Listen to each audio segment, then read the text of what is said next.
আজকে আমি চলে এসেছি মাঠে। তো বন্ধুরা, কেমন আছো তোমরা সবাই? আর এই দেখো, মাঠে আমি যাব বলেছি বলে আমার মেয়ে আগেই হাঁটা দিচ্ছে। আর এটা হচ্ছে আমাদের পুকুর, এখানে মাছ চাষ করে। তো অনেক বড় বড় মাছ থাকে এই পুকুরটাতে।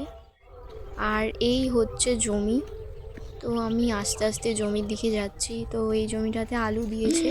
আলু তো গাছ। বন্ধুরা, আরও অনেক জমি আছে, সেগুলোর জন্য আমি আলাদা ভিডিও করে রাখবো। আর এই ভিডিওটা অনেক দিন ধরেই ক্যালারিতে পড়েছিল, তো আমি সময় পাইনি ভয়েস দেওয়ার জন্যে।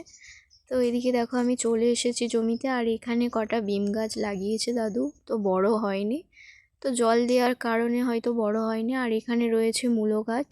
তো আমি দেখছিলাম যে একটা মূলো এখানে ছোট আছে, তো বড় ধরনের নেই, তার জন্যে আমি নিলাম না।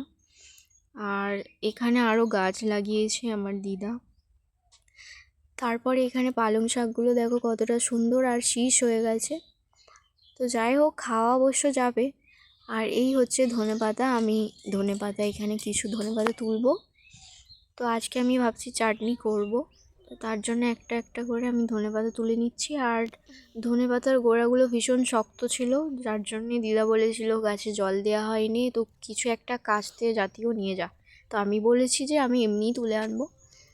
তো এখানে আমি তুলছি, দেখো আমি ছিঁড়তে পারছি না। থাক, তুমি ছিঁড়বে না, থাক থাক থাক, ছিঁড়ে না, আমি তুলছি।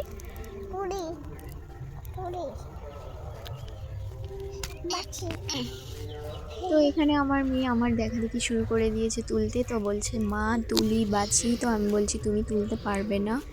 তো বন্ধুরা, আমাদের এই যে ধনেপাতা তোলা কমপ্লিট হয়ে গেছি, তুলে নিয়েছি ধনেপাতা। আর এগুলো আমি ঘরে গিয়ে চাটনি করব। আর তারপরে এখানে একটা দাদু মটরশুঁটি গাছ বসিয়েছে, তো সেইগুলো অনেক ছোট ছোট। আর এইদিকে আমার দাদু জমিতে বিনস লাগিয়েছে। তো এই কড়াইগুলো হতে অনেকটা সময় লাগবে, তো যখন হবে তখন আমি আবার তোমাদের ভিডিও করে দেখাবো। আর এইগুলো পেঁয়াজ গাছ, তো বাড়িতে খাবার জন্য বসানো হয়েছে। আর এই হচ্ছে একটা পুচকু পাড়া লঙ্কা গাছ, যেটা এখনও বড় হয়নি। তো তারপরে দেখো এখানে আলু গাছ আর কপি লাগানো হয়েছে, এখনও খাওয়ার জন্য হয়নি। তো আমি আবার নেক্সট ভিডিওতে দেখাবো। তো বন্ধুরা, আজকে আমার ভিডিওটা তোমাদের কেমন লাগলো অবশ্যই কমেন্ট করে কিন্তু জানাতে ভুলো না। আর ভালো লাগলে ভিডিওটা একটা করে লাইক আর কমেন্ট করে পাশে থাকবে। তো আজকের মতন কিন্তু টাটা।